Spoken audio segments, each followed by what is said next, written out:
O Ministério Público de Santa Catarina instituiu o Gabinete Gestor de Crise antes mesmo do primeiro caso de Covid em Santa Catarina. A partir de então, nós acompanhamos, nós temos nos reunido diariamente, não só o Gabinete Central de Gestão de Crise, mas também com os promotores de justiça que fazem parte, são os representantes regionais desse Gabinete de Gestão de Crise, e atualizando sempre a classe da atuação da instituição nesse período. A gente pode dividir, acredito, em três grandes fases. A primeira, da imposição de medidas de quarentena, né? Nós não podemos dizer que Santa Catarina viveu propriamente um lockdown. Viveu a imposição de medidas de quarentena de isolamento social. Né? O lockdown é uma medida ainda mais restritiva do que o isolamento social.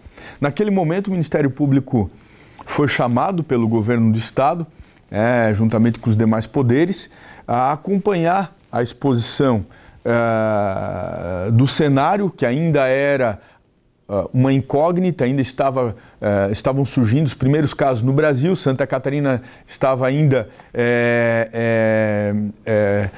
com casos importados, digamos assim, e a partir do primeiro contágio comunitário, então, foi necessária a adoção dessa política mais restritiva.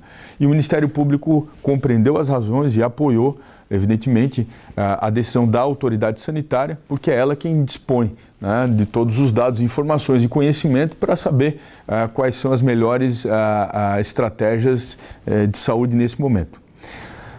Logo na sequência, então, após a quarentena e pouco tempo depois, houve uma sinalização de retomada das atividades econômicas por meio de um plano de retomada econômico. Houve um anúncio, mas não foi colocado em prática.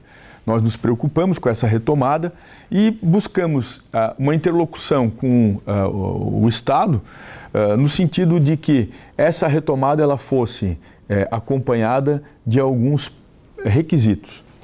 Primeiro, de uma análise do cenário epidemiológico mais precisa, mais clara. Segundo, de normas de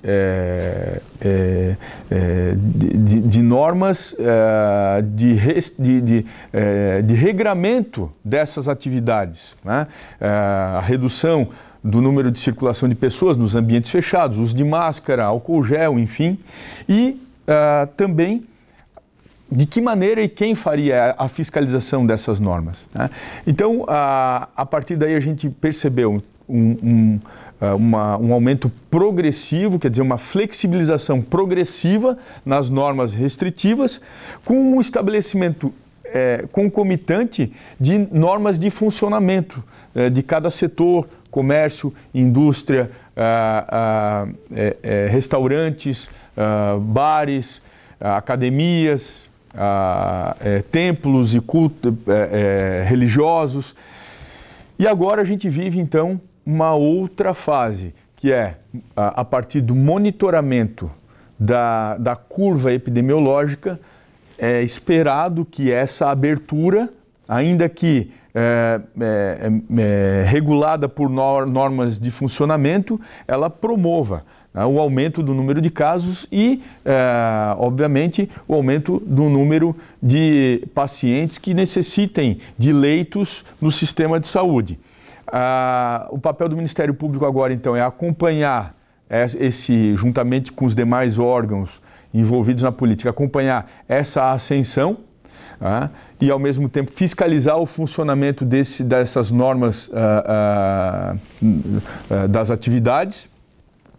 E, a partir do momento em que essa curva demonstrar uma ascensão já para um segundo cenário, hoje nós estamos num cenário moderado. A curva de crescimento epidemiológico está dentro de uma lógica moderada, um cenário moderado. Quando a gente alcançar ou apontar para um cenário superior, um nível mais preocupante, Não o terceiro nível, que é esse nível é o nível mais gravoso da curva epidemiológica. Mas um segundo nível, então, talvez outras medidas sejam necessárias. Por quê? A lógica é sempre balancear o número de casos, o número de contagiados, o número de sintomáticos, o número de pessoas que precisam de leitos de UTI com a capacidade do sistema de saúde, né? Então, como o nosso sistema de saúde é um dos menos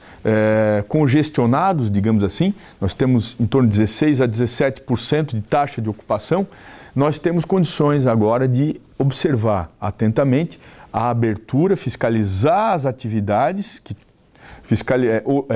conscientizar a população das medidas que são necessárias e acompanhar a curva epidemiológica. Esse é o papel do Ministério Público nessa, digamos, terceira fase da pandemia.